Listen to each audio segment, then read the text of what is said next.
here's the problem.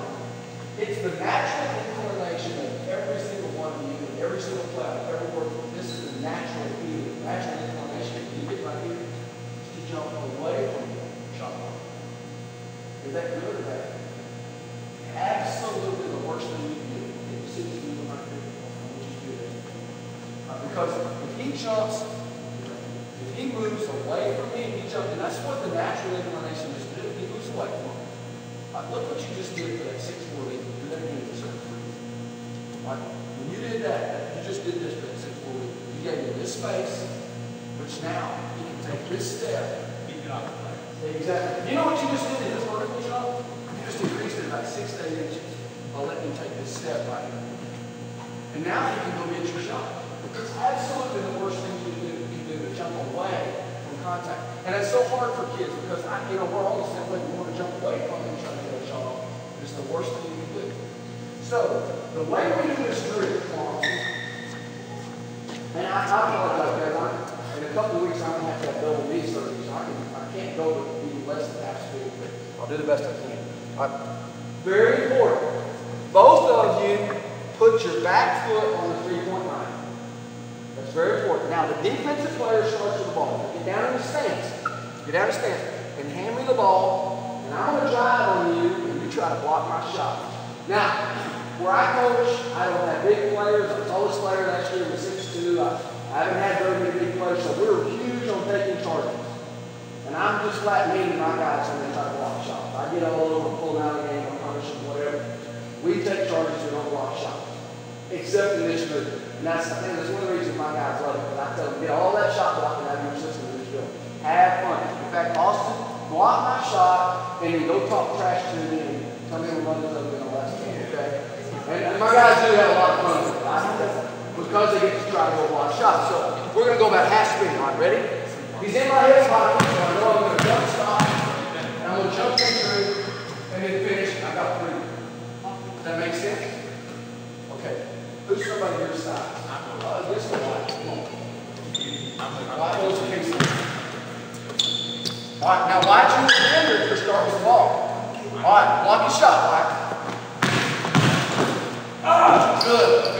Jump through it. Jump through it. Now, we don't have, by the time you do that crab dribble, when you get down there, he's between you and the goal. In a real game, when he hands you the ball, you're going to smoke it down there. Take off. Go full speed and jump stop. Don't do that crab dribble. All right, let's go.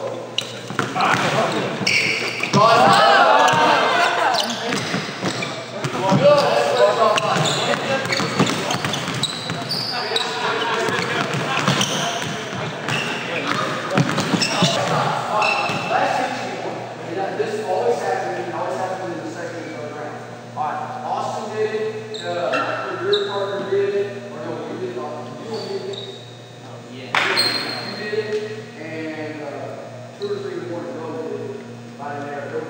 About 4 out of 5 of these. Okay, here's what the defensive player did.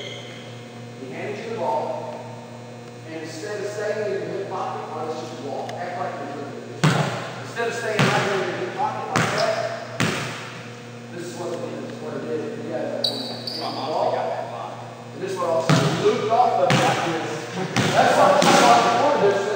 Well, when did I say you need the ball by the end? When the defender is here, the ball by the end. If he moves off of you like that, you've got to read it, and you've got to come to a jump stop, or loop off of you. You've got to come to a jump stop and power fake. And you make guys like this look ridiculous when you do that. They jump over your head. So here's the rule. Hey, here's the rule. If he's in your hip pocket, ball by the end. If he moves off, power fake. That's it. You got to be able to read it. All right, when you drive baseline, you always want to land so that your shoulders are parallel to the back. Here's what I mean. Like I go in there, that one dribble, when I land, I want to land like this right here.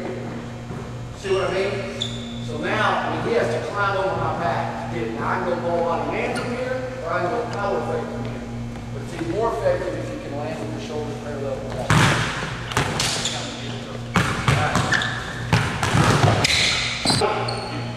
Here's how you utilize the weapons. Better listen closely to the rules because you don't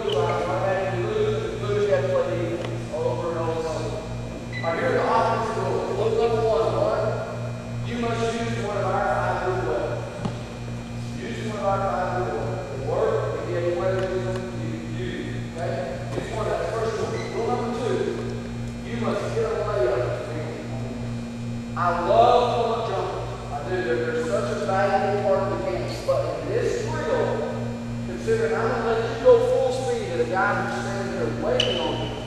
There is no excuse to not get to the rim in this drill. So, even if Lauren, for example, came down here and stuck the most beautiful pull-up jumper I've ever seen, I'm still going to say, oh, it's a great pull-up jumper, but no basket. You got to play defense. You have to get a layup in this drill. Okay? Other than that, offensively, we're ready to use small body man. Now, defensively, that's the big thing. Let me take your place just for a second, huh? Rule number 1 on defense, you must start with your toes on the three-point line. If you start 3 inches off the line, I'm going to say you lost and make you play defense. Because if I let you get 3 inches off the line, 5 minutes from now, everybody's going to be 3 feet off the line. And 5 minutes later, everybody's going to be 6 feet off the line. The drill's going good. So you got to start with your toes on the three-point line. Here's rule number 2. This is the big one. A smart basketball player on defense in this situation, one-on-one, in a real game, when this guy came at him, would fake, get back, and protect the rim. A smart player would do that. That's what I would want you to do in a real game. But in this drill, no. In this drill, you have to do what we call take him on. You can't get out and move defense until he's right there doing his dribble weapon. And you got to take him on and get out and move. Now, it's hard defensively, but it turns out to be a great defensive drill. It'll improve your defense. Okay, if you stop him, Michael, you get to go to the end of the offensive line and Lauren plays defense. Got it? One shot. That's the other offense. I knew there's another rule. One shot. There's no offensive rebounding in this one. Because it's got to be a layup. Because as soon as you're done, you're going to start. Now, like if you start, and this happens every time I teach this game, if you start before he's done, they're down there shooting, here you go, you automatically lose. You have to wait until they make a shot and fall. Because otherwise, what happens? Collision down here to make it work. Okay, Lauren, you'll go first. Ready? Go. Now, we've already had 2 guys making great dribble weapons. Get down here, with a man in his hip pocket, and instead of going ball body man, do the worst thing you can possibly do and jump away. Shot blocker's going to knock some nachos out of somebody's hands up there when you do that. You've got to jump into him. You've got to jump into him to get the finish, okay? All right, let's go through this. Down here and have to do a spin move to score. I normally don't count the basket because, again, if you work hard on your dribble weapons, there's no way this guy right here is going to be able to stop you and get it straight to the rim.